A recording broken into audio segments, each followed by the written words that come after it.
ये लोग फिर से वही गलती कर रहे हैं जो जब सत्येंद्र जैन गिरफ्तार हुआ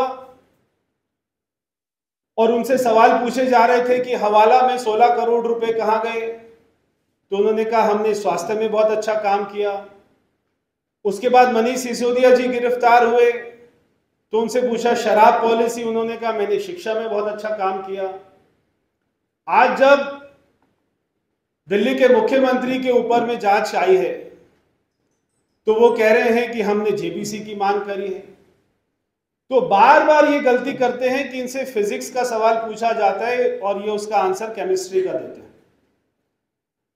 ये पीसी करने में ठीक है कि आपने प्रेस कॉन्फ्रेंस किया, जनता को गुमराह कर दिया और जो मन में आया बोल दिया, मगर जब आप कोर्ट के सामने जाते हैं तो कोर्ट के सामने ये दलील आपकी नहीं चल सकती है। कोर्ट आपसे फिजिक्स का क्वेश्चन पूछेगी और अगर आपने गलती से केमिस्ट्री का जवाब दिया तो आपकी बेल को रिजेक्ट हो जाएगा और फिर आपको तिहाड़ में जाना पड़ेगा। अभी केजरीवाल जी को लग रहा है कि मैं इसमें कहां से आ गया, मैंने ना कहीं साइन किए, मगर आज उनको यह आभास है कि वो जेल जरूर जाएंगे।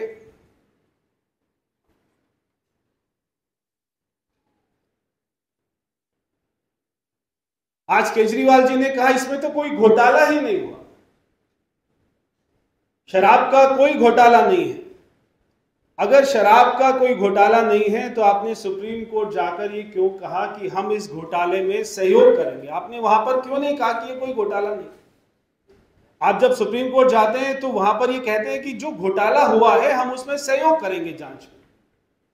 और जब सुप्रीम कोर्ट ने आपको कहा कि आप हमारे पास मत आइए, आप हाई कोर्ट जाइए, तो अभी तक दिल्ली का मुख्यमंत्री हाई कोर्ट नहीं गया है क्योंकि उनके पास में कोई कागज ही नहीं है। वो आज जो कागज दिखा रहे थे ईडी के कि ये 14 मोबाइल फोन अभी तक उसने बदले, सिसोदिया जी ने 14 मोबाइल फोन बदले हैं, ऐसा ईडी ने कहा, मगर उसमें उन्होंने एक बात को गलत किया, उस बात को ट्विस्ट कर दिया। ईडी ने कहीं पर भी नहीं कहा कागज में कि वो 14 फोन को डिस्ट्रैक्ट कर दिया गया है। ईडी ने कहा कि 14 फोन बदले गए। और केजरीवाल ने अपनी प्रेस कॉन्फ्रेंस में एक बार भी ये नहीं कहा कि मनीष सिसोदिया ने 14 फोन नहीं बदले।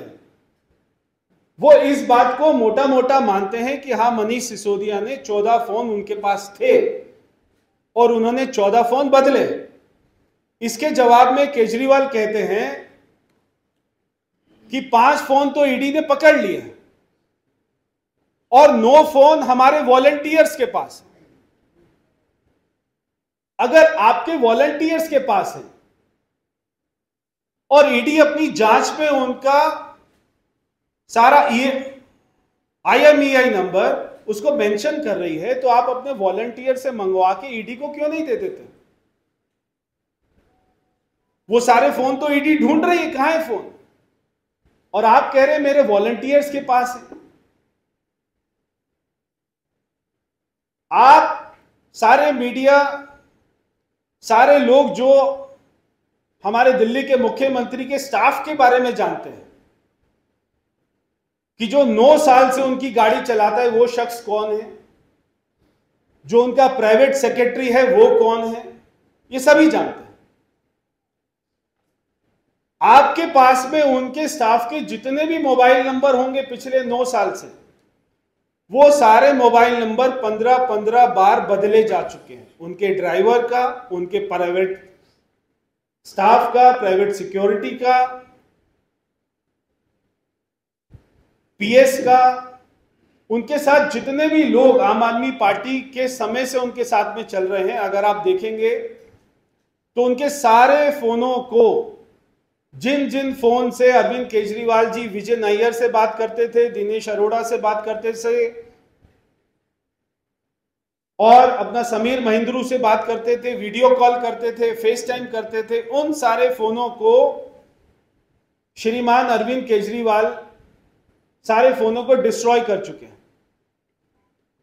और ये सारे सबूत एजेंसियों के पास हैं। हमने आज तक आपके सामने जितनी भी बात बोली है, हर बात सच हुई है।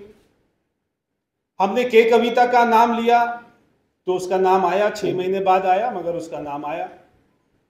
हमने इसी टेबल पर यहां पर बैठे विजय नैयर, दिनेश अरोड़ा, समीर महिंद्रू, इंडोस्प्रिट, ब्रिंडको, सबके नाम लिए, सारे नाम आए, सारे लोग गिरफ्तार हो चुके हैं। केजरीवाल जी कहते हैं घोटाला नहीं हुआ, तो घोटाला नहीं हुआ तो जैसे ही सीबीआई ने केस दर्ज किया, आपने पॉलिसी वापस करी। अगर घोटाला नहीं हुआ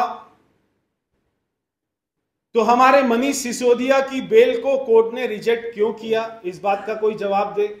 और ना केवल रिजेक्ट किया, कोर्ट ने रिजेक्ट करते हुए यह भी कहा कि एजेंसी के पास में पर्याप्त सबूत हैं कि 90 से 100 करोड़ रुपए का घोटाला हमें इसमें दिखाई देता है, ये एजेंसी के पास में सबूत हैं, इसलिए मैं बेल को रिजेक्ट करती हूं, ये कोर्ट ने कहा। अगर कोई घोटाला नहीं हुआ तो आपने, अब आप देखिए, सिंपल सी बात है, अगर सारे लोगों को समझ आ जाए कि पॉलिसी से पहले होलसेल का कमीशन था 2%, आज जब पॉलिसी को खत्म कर दिया तो आज भी कमीशन है 2%, मगर जब पॉलिसी चली 1 साल 1.5 साल तो होलसेल वालों का कमीशन रहा 12%।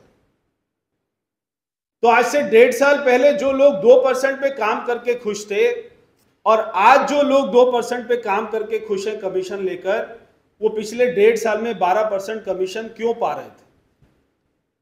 इस एक बात का जवाब अभी तक आम आदमी पार्टी के किसी व्यक्ति ने नहीं दिया कि 1.5 साल होलसेलर को 12% कमीशन क्यों दिया गया। और एक और बात और हैरानी की है कि जो लोग 12% कमीशन ले रहे थे वो लोग छोड़कर नहीं गए धंधे को, वो आज भी 2% लेकर, कमीशन लेकर काम कर रहे हैं दिल्ली में। तो अगर आपकी पॉलिसी खत्म हो गई, आपका 12% कमीशन खत्म कर दिया, 2% कर दिया, मगर आज भी आप दिल्ली में धंधा कर रहे हो, यानी कि 2% में भी आपको प्रॉफिट हो रहा है, 2% में भी आप लोग खुश हो काम करके, होलसेलर सारे।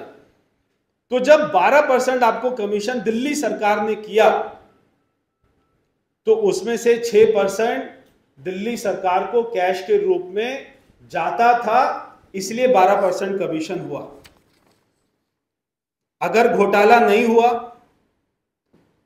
तो जो आपके सी अरविंद और दिनेश अरोड़ा ने कोर्ट में 164 में बयान दर्ज कराए, अभी तक अरविंद केजरीवाल ने उसको कॉन्ट्राडिक्ट क्यों नहीं किया?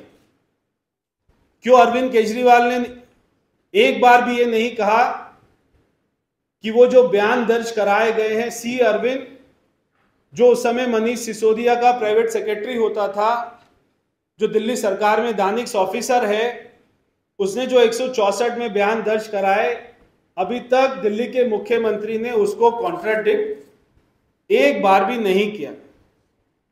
आप जितने लोगों को चोर बताते थे, लालू यादव चोर है, कपिल सिब्बल चोर है, चिदम्बरम चोर है, आज सारे वो आपके साथी हो गए। जब आप लोग जेल जा रहे हैं तो आप लोग हाथ मिलाकर अपना स्टेज पर खड़े होकर विपक्ष की बात करते हैं, विपक्ष एकता की बात करते हैं। आप जितना मर्जी चिल्ला लीजिए, अगर आपने चोरी करी है अरविंद केजरीवाल, तो मैं आपको कहना चाहता हूं आपको जेल जाना पड़ेगा, दुनिया की कोई ताकत आपको रोक नहीं सकती। मगर एक बात की मैं बार बार अरविंद केजरीवाल की तारीफ करता हूं कि वो जिस तरीके से आकर प्रेस कॉन्फ्रेंस में लोगों के सामने भोला भाला चेहरा बनाकर जिस तरीके से अपनी बात को पेश करते हैं, तो वाकई में उनका चेहरा देखकर, उनकी बातें सुनकर किसी भी आम आदमी का उनके ऊपर विश्वास करना मुश्किल है कि आदमी वाकई में भ्रष्ट है। तो वो प्रेस कॉन्फ्रेंस में तो ऐसी एक्टिंग कर सकते हैं, मगर कोर्ट में ये भोला भाला चेहरा बनाकर एक्टिंग करना उनका चलेगा नहीं। उनको जेल जाना पड़ेगा, दुनिया की कोई ताकत उनको जेल जाने से नहीं रोक सकती है, ये मैं आज आपको कहना चाहता हूं। अगर घोटाला नहीं हुआ अरविंद केजरीवाल, तो आपने दिनेश अरोड़ा और विजय नैयर के साथ में जितनी भी सोशल मीडिया पर आपकी पिक्चर्स थी, उसको सीबीआई ने जैसे ही केस फाइल किया, आपने सारी पिक्चर्स को डिलीट क्यों कर दिया? क्यों नहीं आपने छाती पीट कर यह कहा कि ये मेरे मित्र हैं, मेरे दोस्त हैं? आप कहते हैं पॉलिसी तो अच्छी थी, तो आप क्यों नहीं कहते हैं जो पॉलिसी चलाने वाले माफिया थे वो भी अच्छे लोग थे, वो भी आपके दोस्त थे? ऐसा क्यों नहीं कहते? आज जो अमनदीप ढल है, जो एक कंपनी ब्रिंडको का मालिक है, जो आज दिल्ली में पुलिस हिरासत में है, उसको आपने पंजाब का आधा काम दे दिया। आज जो दिल्ली की शराब पॉलिसी में जेल में बंद है, वो आज पंजाब में पॉलिसी आधी चलाता है, आधा पंजाब उसके हिस्से में दे दिया। और वो पहले से काम नहीं करता पंजाब में। जब से इनकी सरकार बनी है, जब से नई पॉलिसी आई है, तब से अमनदीप ढल पंजाब में काम करना शुरू किया और आज आधा पंजाब अमनदीप ढल चलाता है, जो आज दिल्ली में पॉलिसी में जेल में बंद है। अगर आपने घोटाला नहीं किया तो जो आपने जीओएम बनाया था, ग्रुप ऑफ मिनिस्टर बनाया था, उसमें सी अरविंद, जो उस समय मनीष सिसोदिया का पीएस था, उसने कहा था कि जो पॉलिसी आई है ये हमारी ड्राफ्ट पॉलिसी नहीं है। तो पॉलिसी कहां से आई? पॉलिसी आई साउथ इंडिया से। पॉलिसी कौन लेके आए? पॉलिसी लेके आए वहां के शराब माफिया। जो एग्जैक्ट पॉलिसी लेके आए, जो इन लोगों ने ओबराय होटल में मीटिंग करी, जो इन लोगों ने कैलाश गहलोत के फार्म हाउस पर मीटिंग करी, जिस मीटिंग में अमनदीप ढल होता था, विजय नैयर होता था, आज बहुत हैरानी हुई मुझे कि जब अरविंद केजरीवाल ने कहा कोई अरुण पिल्लई आ गया है। अरुण पिल्लई कौन है? कोई है अरुण पिल्लई? उसने कहा आज अपनी प्रेस कॉन्फ्रेंस में, अरुण पिल्लई कोई नहीं है। अरुण पिल्लई वही है जो कैलाश गहलोत के घर पर बैठकर मीटिंग करता था, पॉलिसी ड्राफ्ट करता था। जिस अरुण पिल्लई को आपने समीर महिंद्रू, जो इंडोस्प्रिट कंपनी का मालिक है, आपने समीर महिंद्रू को कहा अगर तेरे को दिल्ली में धंधा करना है तो अरुण पिल्लई को 2/3 कंपनी का मालिक बनाना पड़ेगा, तो आप दिल्ली में धंधा कर सकते हो। जिस अरुण पिल्लई का इंडोस्प्रिट कंपनी में 1% का भी शेयर नहीं था, जैसी पॉलिसी आती है, समीर महिंद्रू जो इंडोस्प्रिट कंपनी का मालिक है, वो अपनी कंपनी का 2/3 शेयर उस अरुण पिल्लई को दे देता है, क्योंकि वो साउथ इंडिया से पॉलिसी लेके आए। तो जो सी अरविंद पॉलिसी ड्राफ्ट करता है, उस पॉलिसी में कहा जाता है कि होलसेलर का कमीशन वो नहीं बढ़ना चाहिए और होलसेलर का काम सरकार को अपने पास में रखना चाहिए। मगर वो पॉलिसी सरकार नहीं लेके आती है। सरकार वो पॉलिसी लेके आती है जो साउथ इंडिया से अरुण पिल्लई और वहां के शराब माफिया लेके आए, जिसके बदले में अरविंद केजरीवाल ने प्राइवेट कंपनियों को धमकाकर उनका शेयर वो साउथ इंडिया के माफियाओं को दिया गया। और अरविंद केजरीवाल ने आज क्या कहा? उसने कहा 1 रुपया नहीं मिला। ये कह रहे हैं 100 करोड़ रुपया, 100 करोड़ रुपया। तो मैं आपको कहना चाहता हूं, गौतम मुट्ठू जब उसके यहां रेड होती है, उसके यहां पर सैकड़ों करोड़ रुपए की प्रॉपर्टी के कागज मिलते हैं और वो बेनामी कागज मिलते हैं, और वो प्रॉपर्टी इसी 1-1.5 साल में खरीदी गई है। जब ईडी सीबीआई उनके घर पहुंचती है, बेनामी प्रॉपर्टी के कागज ढूंढती है, तो वो बेनामी प्रॉपर्टी उन्हीं पैसों से खरीदी गई जो पैसा आम आदमी पार्टी ने दिल्ली में कमाया, और उस पैसे से बेनामी प्रॉपर्टी खरीदी गई है। 1 साल दिल्ली में पॉलिसी चली। अरविंद केजरीवाल सफेद झूठ बोलते, वो प्रेस कॉन्फ्रेंस करते और सफेद झूठ बोलकर बच के चले जाते। वो कहते हैं दिल्ली में तो कोई रेवेन्यू लॉस नहीं हुआ, हम लोग पंजाब में पॉलिसी चला रहे हैं, वहां पे रेवेन्यू बढ़ गया। उनको शर्म नहीं आती कि उन्होंने दिल्ली के एक्सचेकर का लॉस किया। दिल्ली में 1 साल पॉलिसी चली और जो दिल्ली सरकार का रेवेन्यू 6000 करोड़ होता था, वो जब पॉलिसी आती है तो वो 6000 करोड़ से 3000 करोड़ रुपए नीचे गिर जाता है। यानी सरकार को 3000 करोड़ रुपए का लॉस होता है। यानी कि दिल्ली सरकार एक ऐसी पॉलिसी बनाती है जिस पॉलिसी बनाने से दिल्ली सरकार को 3000 करोड़ का लॉस होता है, मगर प्राइवेट कंपनियों को फायदा होता है। आम आदमी पार्टी के खाते में पैसा जाता है कैश में, मगर सरकार को लॉस होता है। तो ना इन लोगों को कोर्ट के ऊपर विश्वास है, ना इन लोगों को हमारी फौज के ऊपर विश्वास, ना इन लोगों को जो हमारा इलेक्शन कमीशन है उसके ऊपर विश्वास है। तो आपको विश्वास किस पर है? कपिल सिब्बल पर। तो आपको विश्वास किस पर है? अभिषेक मनु सिंघवी पर। तो आपको विश्वास किस पर है? केजरीवाल। क्या आप लोग चाइना पर ही विश्वास करेंगे, पाकिस्तान पर विश्वास करेंगे और हमारी फौज पर विश्वास नहीं करेंगे? आपको हमारी कोर्ट पर विश्वास नहीं है? आप लोग क्योंकि इस भ्रष्टाचार में डूब गए हैं और आप लोग पकड़े जा चुके हैं। तो मैं अरविंद केजरीवाल से पूछना चाहता हूं, ये जो आपने दिल्ली सरकार के सारे सीनियर लॉयर्स की फौज बिठा रखी है जिनको पैसा देते हैं, उनको अपना वकील क्यों नहीं बना रहे? क्यों आप कांग्रेस के नेता अभिषेक मनु सिंघवी को 30 करोड़ रुपए की फीस आपने दे दी, और वो भी एक भ्रष्टाचारी मनीष सिसोदिया को बचाने के लिए और अपना केस लड़ने के लिए? यानी कि भ्रष्टाचार आप करो और दिल्ली की जनता वो अपना टैक्स के पैसे से कांग्रेस के नेता अभिषेक मनु सिंघवी को 30 करोड़ रुपया फीस दे कि वो आपका भ्रष्टाचार का केस लड़े। इससे ज्यादा पाप इस दुनिया में कहीं हो नहीं सकता है। हम पिछले 1.5 साल से बार बार मनीष सिसोदिया के ऊपर, अरविंद केजरीवाल के ऊपर, आम आदमी पार्टी के नेताओं के ऊपर में बार बार आरोप लगाते हैं। अगर आपने कोई घोटाला नहीं किया तो आज तक भारतीय जनता पार्टी के एक भी नेता के ऊपर में डिफेमेशन का केस क्यों नहीं आपने किया? आपको मालूम है घोटाला हुआ है और कल पकड़ा जाएगा, इसलिए आज हमने डिफेमेशन का केस कर दिया तो कल हमारी इंसल्ट हो जाएगी, इसलिए आज आपने कोई केस नहीं किया आज तक। तो अरविंद केजरीवाल जी अकेला एक ऐसा नेता है देश का जो खुद ही अपने आप को ईमानदारी का सर्टिफिकेट देता रहता है। आज भी खुद ही ईमानदारी का सर्टिफिकेट दे रहे थे कि अगर केजरीवाल चोर है तो इस दुनिया में कोई ईमानदार नहीं है। मैं कहना चाहता हूं अगर केजरीवाल ईमानदार है तो इस दुनिया में कोई चोर नहीं है। फिर केजरीवाल इतना बड़ा भ्रष्ट आदमी है, इतना बड़ा चोर है कि उसको देखकर बड़े बड़े चोर डाकू भी शर्मा जाए, इतना बड़ा चोर है अरविंद केजरीवाल।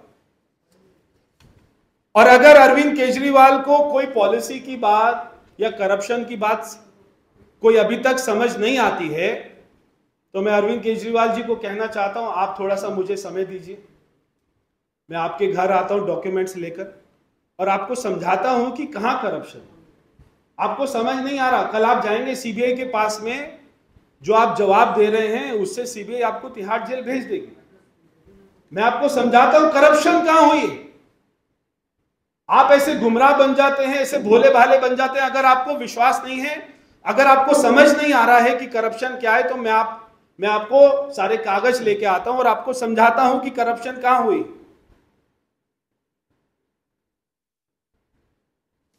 तो इसलिए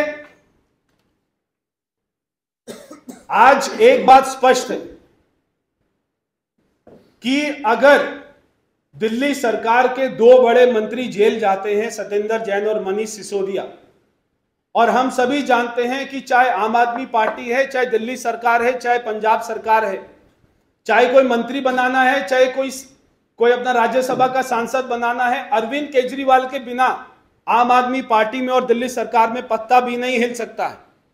वो ही मालिक है, वो ही बॉस है, वही मास्टरमाइंड है, वही आर्किटेक्ट है सारी शराब पॉलिसी का। इसलिए अगर 2 मंत्री जेल जाते हैं, अगर इतने सारे लोग को ईडी और सीबीआई पकड़ती है, तो अरविंद केजरीवाल ईमानदार नहीं हो सकता है। और आज अरविंद केजरीवाल एक बात जरूर कह दे कि अगर इस शराब पॉलिसी में भ्रष्टाचार के आरोप साबित हुए तो वो राजनीति से संन्यास ले लेंगे, इस्तीफा दे देंगे। ये बात अभी तक उन्होंने कही नहीं है। उनको कहना चाहिए कि कोई भ्रष्टाचार नहीं हुआ, और अगर साबित होता है, क्योंकि कल साबित होगा, तो मैं राजनीति छोड़ दूंगा। ऐसा भ्रष्ट आदमी कभी ये बात अपने मुंह से नहीं कहेगा।